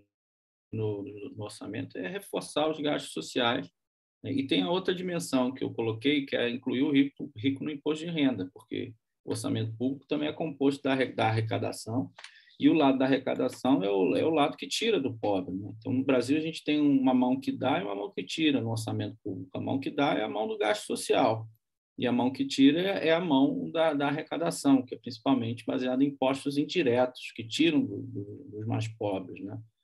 Não preciso aqui reforçar, mas tem estatística que mostra que as mulheres negras são as que pagam mais imposto no Brasil, porque elas justamente estão lá nos 10% mais pobres, são maioria, e pagam mais imposto indireto sobre a sua renda. Então, colocar o pobre no orçamento é reforçar essas duas dimensões, né? O lado do gasto social, então reforçar o gasto público, especialmente o gasto que vai para o mais pobre, mas, enfim, esse gasto é a essência do gasto social. A gente está falando da Seguridade Social, a gente está falando da saúde, a gente está falando da educação. Mesmo hoje, a educação superior ela tem efeitos distributivos, quando antes não tinha. Aliás, a PEC 18 vai tirar dinheiro da Unicamp, da USP e das universidades paulistas, que a gente depende do ICMS também. E isso é triste, porque, como dizia lá o nosso amigo Silvio Almeida, que escreveu no nosso livro Economia Pós-Pandemia, os negros entraram na universidade, aí a universidade não tem mais verba, está sendo sucateada. No momento que entra, aí, bom, agora acabou. Agora que democratizou, a gente sucateia. E é isso que está acontecendo com as universidades públicas, principalmente as federais, né? Mas as estaduais também. Então, incluir o pobre no orçamento é o reforço ao gasto social, né? E, como eu disse, é o pobre, o Lula fala muito do pobre, mas tem que pensar essa dimensão transversal, a questão de gênero e de raça, né? Quem é que cuida da criança quando corta o dinheiro da creche, num país machista como o brasileiro? Quem é que vai cuidar do idoso quando não tem lugar no hospital, não tem o cuidado necessário? A ideia do cuidado ela é importante, porque é uma ideia que reforça essa dimensão de gênero e de raça também. Então, eu acho que incluir o pobre no orçamento, e eu acho que, de fato, é uma boa questão, porque o manifesto pode dialogar com isso, né? Que é uma frase do Lula, que todo mundo compra, que é uma frase muito boa, de fato, que sistematiza toda uma discussão enorme, e o manifesto podia tratar isso melhor, como trazer os gastos sociais que, de fato, beneficiam mais os mais pobres. É um erro falar que o gasto público no Brasil aumenta a desigualdade. O gasto social não aumenta a desigualdade, ele reduz a desigualdade social. Lia, quer complementar? Quero sim. Acho que Pedro já falou muito, né, do que havia sido dito nessa... Deixa eu só diminuir aqui. Do que havia sido dito nessa resposta. Mas eu vou fazer algumas iluminações também de destaque, né, do que o manifesto poderia ter. Acredito que é isso. A gente precisa dialogar com qual é o lugar da população pobre no orçamento, mas fazer essa pergunta também, porque não acho que a resposta seja inclusão. Porque a gente precisa incluir quanto a recursos voltados dentro das políticas de seguridade social, de promoção dos direitos sociais. Concordo que seja exatamente isso, de pensar como investimento, não pensar como gasto. A gente precisa reafirmar todos esses argumentos que a coalizão já mobiliza muito bem dentro do manifesto, né? Isso é importante, mas se a gente coloca só como inclusão, a gente perde justamente essa possibilidade que o Pedro coloca em destaque, que tem que ser prioritária nossa também. A gente precisa compreender quem são os pobres no Brasil. E parece muito evidente para a gente, mas não sei quanto que isso ainda está colocado e quanto que a gente não perdeu durante a pandemia, mas quem são as pessoas pobres, né? Quanto que isso ficou em submerso ainda dentro do contexto pós-pandemia, né? Mas a gente precisa reafirmar e construir isso. Então, falar da inclusão do pobre no orçamento é falar, na verdade, talvez seja melhor falar na verdade, da reconstrução do orçamento, tendo por prioridade as políticas econômicas e as políticas de direcionamento de recurso para as áreas prioritárias para redução das desigualdades, principalmente para quem mais sofre, para quem é mais pobre, né? Pensar nessa priorização, porque se a gente está olhando esse contexto de hierarquia social, é uma hierarquia racial, é uma hierarquia reprodutiva, que coloca na base, sim, mulheres negras, e pensar políticas que sejam estruturais para reverter essa situação, não só incluir essas pessoas no orçamento, ou seja, existir um programa e incluir mulheres negras, mas fazer programas voltados para a população negra, voltado para mulheres negras, é essencial justamente para a gente reafirmar e colocar para dentro do debate econômico as ações afirmativas, que é algo que o Estatuto da Igualdade Racial já tinha pautado para nós, desde antes mesmo do próprio Estatuto, mas nos debates ainda e na construção de Durban, a gente precisa pensar ações afirmativas dentro do orçamento, pensar ações afirmativas dentro da política econômica. Então, como que se faz isso? Porque senão a gente fica fadado a um contexto de constrói essa inclusão, mas, ao mesmo tempo, nas políticas voltadas a encarceramento, criminalização de pessoas negras, essas crescem. E aí você inclui, você não tem público-alvo, você retira o público-alvo dessa política, que é um bom exemplo a questão das universidades. Se a gente pensa, tem uma ideia reducionista de ações afirmativas, uma ideia reducionista do que é a inclusão de pessoas pobres na universidade, isso revela aquilo que a gente está vendo hoje, de desinvestimento. Então, essas ações afirmativas têm que ser transversais também, pensando nessa inclusão no carro-chefe, mas pensando como que a gente fortalece as estruturas, fortalece os serviços, fortalece a política em si como algo que se perenize para essa população. E não que, assim que essa população ingressar na possibilidade de fazer a mobilidade social, você desmobiliza a classe, o setor de estratificação social imediatamente acima, que essa pessoa consegue acessar bens e serviços, consegue acessar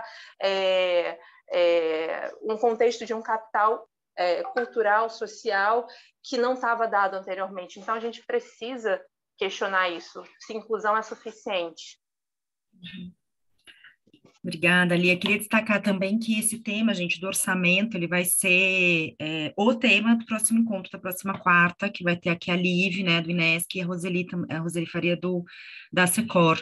Então, a gente vai poder se aprofundar, tá, nessa temática. Vou passar aqui a palavra, então, para o Dani, ele estava inscrito na sequência o Getúlio, se eu não me engano, aqui. Danilo.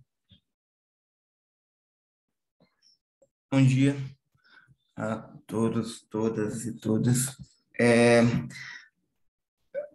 A fala da Lia e do Pedro foram ótimas, né, para a gente entender esse contexto, que eu diria de histórico, contexto histórico de marginalização econômica da população mais pobre. Aí eu queria trazer algumas coisas, aliás, um ponto em específico, que é o fato de que, do ponto de vista da política econômica, nós estamos sob o mesmo sistema econômico, sob uma mesma política econômica desde FHC. E o Lula, os governos de esquerda não fizeram a menor questão de romper ou discutir isso com a sociedade, e manteve isso, né? O que o Bolsonaro fez foi, eu diria que foi brutalizar isso, né? Estender isso a um nível grotesco, que é essa situação que nós temos hoje. Mas para a gente ver que, por exemplo, mesmo o Bolsa Escola, né, que hoje veio a ser um dos principais programas de transferência de renda, mas o Bolsa Escola, ele foi criado na época de FHC para responder a uma das condicionantes do FMI, né? Então, não foi um programa pensado na sua essência para transferir renda.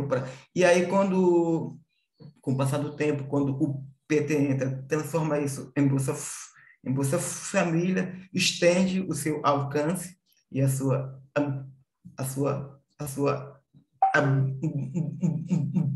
abrangência, paga aí os juros da dívida ou a dívida com FMI, mas não rompe com essa estratégia. E não era para romper, não estou aqui dizendo que era para romper, mas não rompeu com, quando eu falo que não rompeu, é que não rompeu com a raiz do problema, porque não rompeu o vínculo neoliberal que deu origem ao programa. Tanto é que hoje nós vivemos essa disputa eleitoral em torno desse problema, que era Bolsa Escola, aí mudou Bolsa Família, agora é Auxílio Brasil, porque se transformou numa política de assediar e de jogar com a pobreza do povo brasileiro. E aí, até onde eu sei, me parece que no programa de governo não há uma predisposição, no programa de campanha, aliás, do presidente Lula, não há uma predisposição explícita de discussão desse modelo econômico. Essa é a pergunta que eu faço tanto ao Pedro quanto à Lia. Há uma predisposição na avaliação de vocês. Há uma predisposição da agenda eleitoral e de um eventual governo do presidente Lula em construir com a sociedade brasileira uma nova agenda econômica, um novo padrão, um novo estilo, um novo modelo, ou uma nova política econômica, ou vai continuar a mesma apenas com um novo embrulho, mas o pacote econômico e a política a mesma? Porque isso, para mim, não está, eu não sei para vocês, isso para mim não está muito bem estabelecido,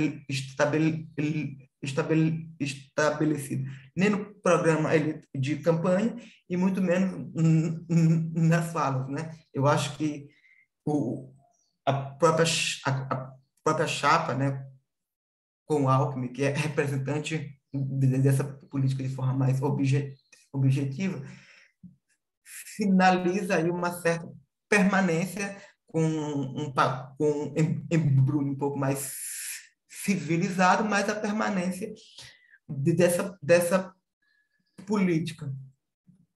É isso. Eu não sei se eu me fiz entender.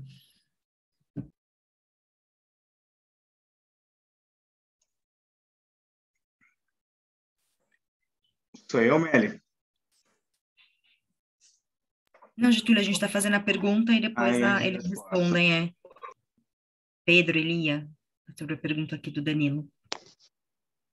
Danilo, obrigada pela sua pergunta. Você não só se fez entender, mas foi direto ao ponto, né? No que diz respeito ao nosso diálogo com as pré-candidaturas e principalmente dos presidenciáveis, mas também compromisso, acho que esse compromisso, essa pergunta fica direcionada não quanto aos programas de campanha, mas quanto à própria base de pautas e de agendas nas campanhas também proporcionais, né?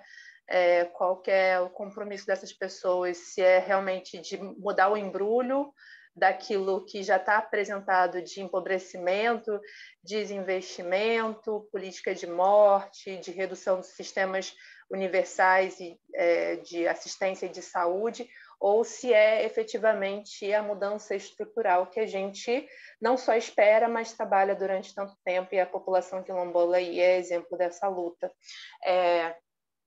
E eu fiquei ouvindo você e lembrando de uma fala da Sueli, que é muito conhecida por nós todos aqui, mas as mulheres negras empurram a esquerda para a esquerda. E para responder isso, eu também compreendo como você, que essa proposta de alteração estrutural não está colocada nos intuitos de campanha, nos intuitos de governo de presidenciáveis, e falando especificamente do Lula, não acho que esteja colocado de pré, né? O que a gente precisa também pensar nesse manifesto é formas de comprometer essas bases de diálogo com a campanha presidenciável do Lula e como que a gente faz isso, né? Então, gerar compromissos. A gente precisa gerar compromissos que não sejam de negociação dos nossos direitos, mas que sejam efetivamente de responsabilização daqueles que estão se colocando como presidenciáveis, e também do Lula. Inclusive, né, colocando na mesa, que nesse manifesto, eu colocar na mesa, eu estou compreendendo o manifesto como colocar na mesa, que a gente não está verificando mudanças estruturais a partir do que está colocado pelo que já está na rua, né? Pelo que já está na rua, pelo que está sendo dialogado. Então, eu acho que a gente não tem já colocado nos programas, e no programa especificamente, mas a gente tem pontos de vinculação. Acho que a presença do Lula, por exemplo, no lançamento das campanhas do Quilombo nos Parlamentos da Coalizão Negra, agora na segunda-feira, enuncia uma possibilidade da gente gerar cobranças. Ou seja, você está se comprometendo com campanhas parlamentares, campanhas proporcionais de pessoas negras comprometidas com a base do diálogo e da agenda do movimento negro, você também tem que expressar isso no seu plano para a economia, no seu plano para os direitos sociais. Então, onde que está isso?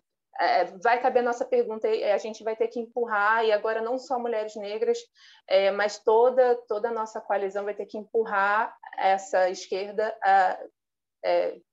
supostamente esquerda, à esquerda, né? Eu digo supostamente, principalmente pelo que você bem sinalizou quanto aos acordos e ajustes com a candidatura como um todo, inclusive considerando a vice-presidência.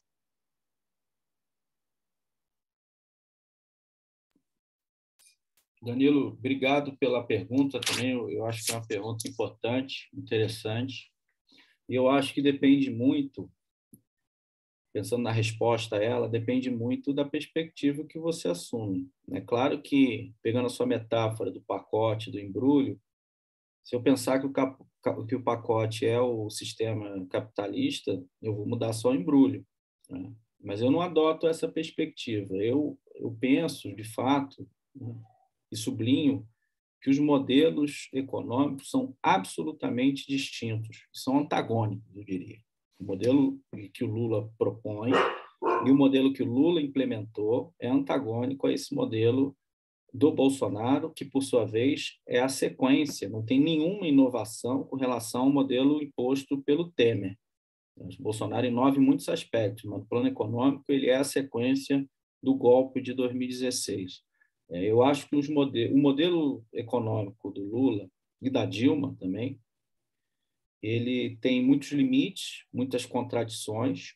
Teve, né, pensando para trás, no que foi implementado, mas foi um modelo econômico distributivo, né, que teve como êxito melhorar aspectos importantes da vida social brasileira.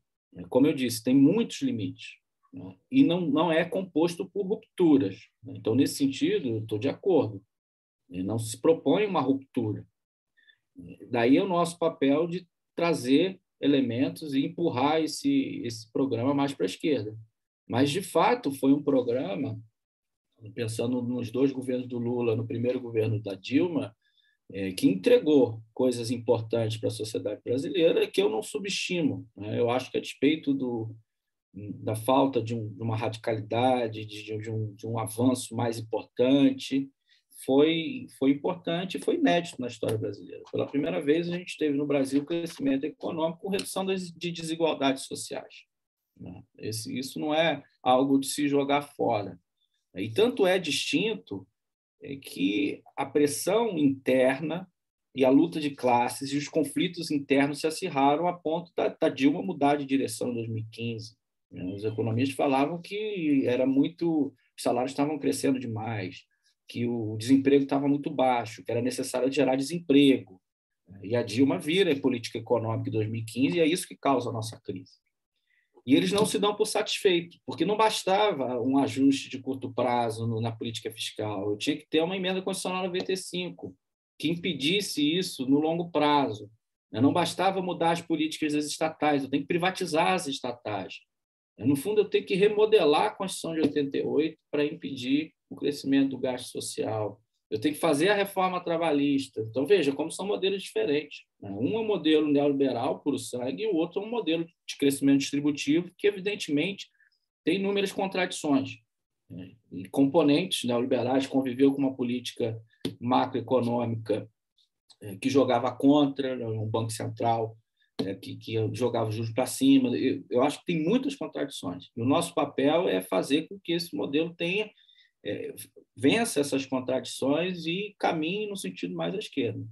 Mas, da minha perspectiva, eu sou categórico de dizer, são modelos absolutamente distintos. No fundo, a gente tem que vencer esse modelo neoliberal e substituir por um modelo distributivo que vá muito além do que foi nos governos Lula e Dilma. Então, nesse sentido, a minha perspectiva, e eu respeito as perspectivas diferentes, as visões diferentes sobre o processo, eu acho que a gente está diante, de fato, de uma mudança importante no modelo econômico e a gente tem que fazer pressão para que essa mudança seja o mais à esquerda possível e que reduza as desigualdades num nível muito maior do que foi nos governos, na experiência petista anterior.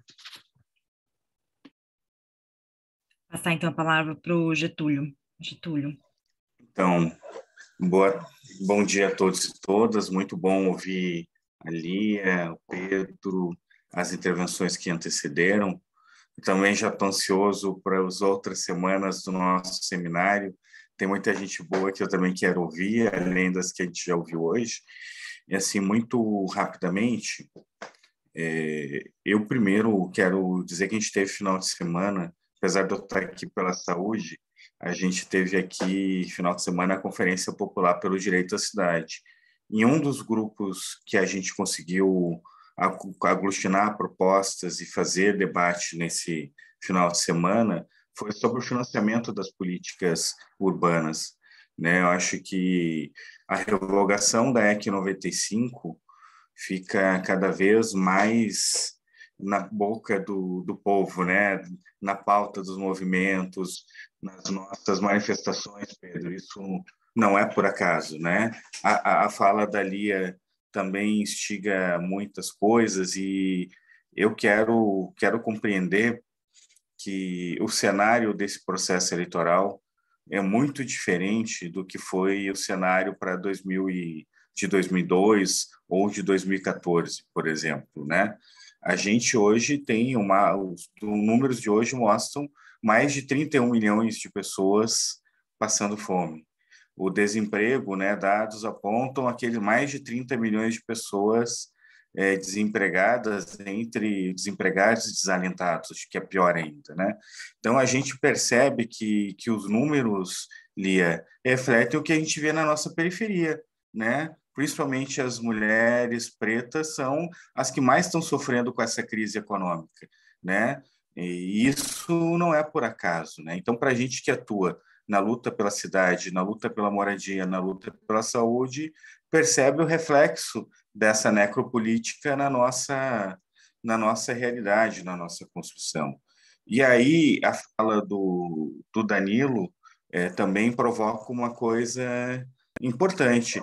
Eu acho que, com certeza, a política econômica dos governos Lula e Dilma estava muito distante do que a nossa necessidade.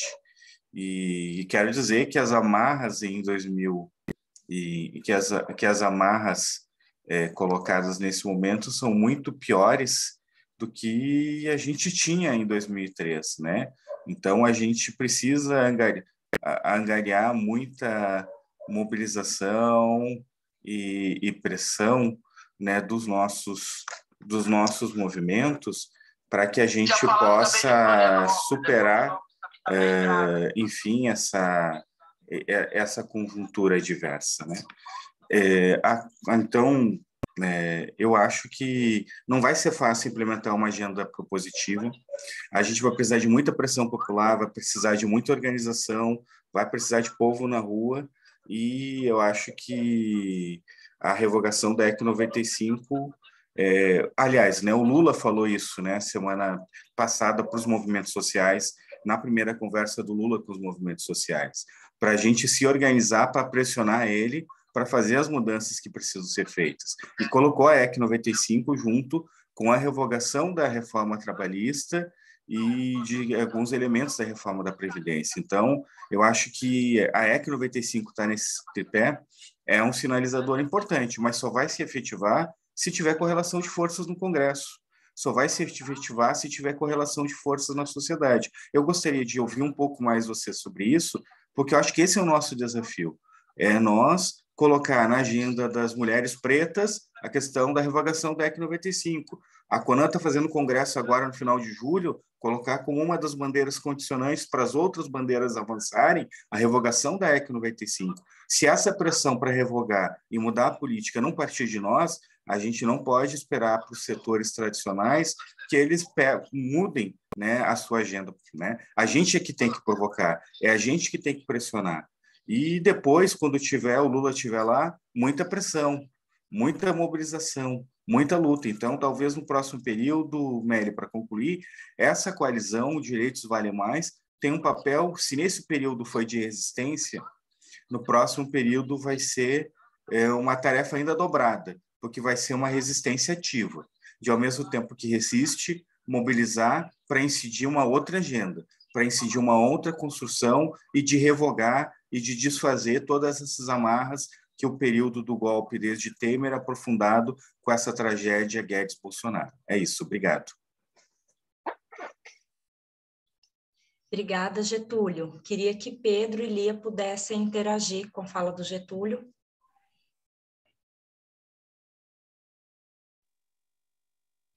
Pode falar, Lia. Quer começar, Pedro? Pronto, então eu começo essa. De fato, eu acho que tem um ponto importante que o Getúlio traz. Né? E lembrando o seguinte, pensando na emenda constitucional 95, bom, o Lula vai ser eleito com um programa, com todo um anseio da população de mudança, ou seja, desse modelo, mas o orçamento vai estar dado. Né? A emenda constitucional 95 vai estar lá. Né? Então, alguma coisa ele vai ter que fazer. E se mudar a emenda constitucional 95, eu acho que vai mudar, e aí precisa dessa mobilização toda, para o Congresso mudar a emenda constitucional, não vai valer para o primeiro ano. Então, a gente precisa mais do que isso, precisa de talvez aprovar um outro orçamento extraordinário para o ano de 2023, porque é urgente, ou seja, a gente precisa gerar emprego no país, a gente precisa combater a carestia, precisa aumentar gasto social e não dá para esperar esse tempo todo. Então, acho que a mobilização ela vai ter que ser desde o primeiro dia, ou seja, para conseguir implementar, ou seja, tirar essas amarras todas que estão aí, né? E dar força para comprar as brigas. Veja, são muitas as brigas, porque o estrago que foi feito foi enorme. Aí eu acho que também, concordando um pouco com o Danilo, apesar de eu ter discordado no início, eu acho que o grande problema é você fazer mudanças no país e essas mudanças serem efêmeras, a ponto de passar um governo golpista e começar a mudar, e outro governo que enfim, passa por cima dessas mudanças todas. E agora a gente tem que reconstruir, é um trabalho de reconstrução. E essas brigas são muitas, não dá para comprar todas. O Lula, por exemplo, já falou que a independência do Banco Central, ele vai chamar o presidente do Banco Central para conversar e vai, enfim, impor a ele, vai falar, olha, e aí, você vai trabalhar junto ou não? É a cara do Lula. E não comprar essa briga, que de fato são muitas as brigas. E eu acho que temos que escolher algumas. Eu acho que do teto de gastos, ela centraliza uma série de demandas nossas, e não apenas o teto de gastos, mas pensar um orçamento para o ano que vem. Senão a gente pode conviver com um ano ruim, do ponto de vista econômico, que pode minar, na verdade, a capacidade política de transformar o modelo econômico. Então, eu acho que essa questão é fundamental, Se a gente quiser, de fato, implementar um modelo diferente, a gente vai precisar de uma mobilização muito forte. De outro lado, para terminar, eu acho que tem um cenário mais propício para nós, que vem de um mundo que faz uma política econômica diferente, dos países centrais se atentaram para a necessidade dos Estados nacionais tomarem a dianteira do processo, e também do fracasso que foi essa política econômica neoliberal, que não entregou crescimento, não entregou emprego, são anos e anos, eles não podem falar que foi culpa de lá atrás, eles não entregam crescimento econômico. Então, eu acho que há um clima, um contexto de mudança que está colocado, mas, evidentemente, eu concordo com o Getúlio que a gente precisa de mobilização social, senão nada será implementado. É isso. Eu acho que, dialogando, respondendo ao Getúlio e recuperando muito do que Pedro também coloca, um dos principais problemas das mudanças efêmeras são esses, né, relativos a desmobilizar pessoas. Eu acho que o que a gente viu agora, anteriormente ao próprio golpe e também no início da década de 90, são reflexos disso, né, da desmobilização a partir de contextos de mudanças efêmeras, que não mudam só o embrulho, né, usando aí a metáfora de Danilo. E também dialogando com essa pergunta que está no bate-papo, né, quanto ao orçamento secreto, eu acho que está relacionado a isso que Getúlio também coloca. A gente precisa, sim, articular, mobilizar e pensar instrumentos de articulação e de mobilização dessa coalizão com outras forças em coalizão, em frente, em rede. E aí direcionar mesmo a pergunta, pensar em conversas e como está em agendas, em efemérides nacionais e estaduais que são de ida para a rua, né, como colocar as demandas da coalizão Direitos Valem Mais também dentro dessas agendas, lembrando que já estão, né, a gente precisa de maneira mais eficiente ainda expor o que elas têm a ver com a vida, com o dia a dia, com a vida vivida das pessoas, então, que estão na rua, né? Então, por exemplo, a Frente Nacional contra a Criminalização das Mulheres e pela Legalização do Aborto, no ano passado, o seu manifesto tá ali um dos pontos essenciais para a mudança e para a realização dos direitos sexuais e reprodutivos das mulheres, está colocado como a revogação da Emenda Constitucional 95. Na Coalizão Negra por Direitos também, enfim, Coalizão Negra por Direitos está aqui, né? A gente precisa pensar, o Observatório Covid e Direitos Humanos também está colocando lá, que tantas organizações aqui presentes fazem parte dele, está colocando lá como base de ação a revogação da Emenda Constitucional 95, as lutas sindicais, né, da CUT e também das sindicalizadas, né, inclusive das lutas sindicais à margem, muitas vezes, que são das trabalhadoras domésticas, colocam como prioridade a revogação da Emenda Constitucional 95. Eu acho que a gente precisa pensar, para além do manifesto, como dialogar essas ações de rua, essas ações de mobilização popular ampla, de materiais, a forma de colocar a temática nas mídias, nas redes, como estar na rua, até pensar em bandeira, em cartaz, em tudo. A gente precisa mesmo de um planejamento não só de comunicação, mas também de articulação política, voltado para a projeção das pautas econômicas, né? Dizendo o que as pautas econômicas, aquilo que a gente fez brilhantemente com o vídeo na comunicação, aquele vídeo sobre a Emenda Constitucional 95 e a política de austeridade, a gente precisa trazer para esses outros campos, esses outros materiais e para articulação com essas outras frentes. E aí, acho também que outro compromisso nosso, e aí puxando, eu disse que ia puxar a pergunta do bate-papo, mas puxando, para além de pensar esse contexto pré-eleitoral e eleitoral, como que o pós, né, esse primeiro dia que vai continuar exigindo de nós essa ação, essa mobilização ativa, não para a resposta somente, mas também para a exigência daquilo que as campanhas se comprometeram, se a gente conseguir efetivamente mudar esse contexto, né? E aí a gente está falando de correlação de forças. A gente precisa dialogar e recuperar no que a gente perdeu e criar instrumentos de exigência e de participação democrática dentro dos debates de orçamento. A gente perdeu muito disso, muito do diálogo que já estava sendo feito e das possibilidades, aberturas que a gente já tinha conseguido para a participação democrática no debate dos orçamentos, principalmente nos estados. Como que a gente recupera isso? A gente precisa pensar, e a correlação de forças é isso, não é só do que a gente vai conseguir eleger de gente que queira efetivamente mudar esse projeto de mudanças efêmeras, mas também de como que a gente vai estar lá dentro, né? Como que a gente vai estar lá dentro correlacionando e pressionando, mostrando a correlação de forças e pressionando.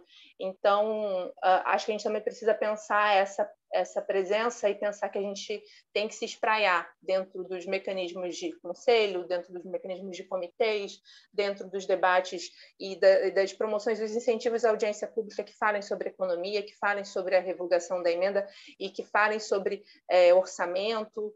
Enfim, é um trabalho longo e, sim, parte de nós, mas parte também dessa priorização da agenda com os nossos e nossas que estão também em outras coalizões e redes, né?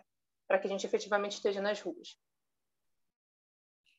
Pessoal, vou resgatar aqui duas perguntas que estão no chat. São perguntas que focam bastante na questão orçamentária, mas também na estrutura do Estado, né? Para dar conta dessa realidade que a gente tem que enfrentar, que reconstruir. Eu destaco que na semana que vem a gente vai ter um encontro específico sobre orçamento, mas acho que a gente pode, né, acolher aqui e debater. Então, a primeira pergunta vem aqui acho que as duas são, né? As duas são do André. Como implementar uma agenda positiva com o Estado totalmente destruído pelo desgoverno atual, que destruiu as estruturas organizacionais estatal federal? Né, em destaque. E a outra pergunta é como combater as amarras orçamentárias impostas pelo Centrão como o nefasto orçamento secreto. São essas duas que vieram, que estão na roda aqui.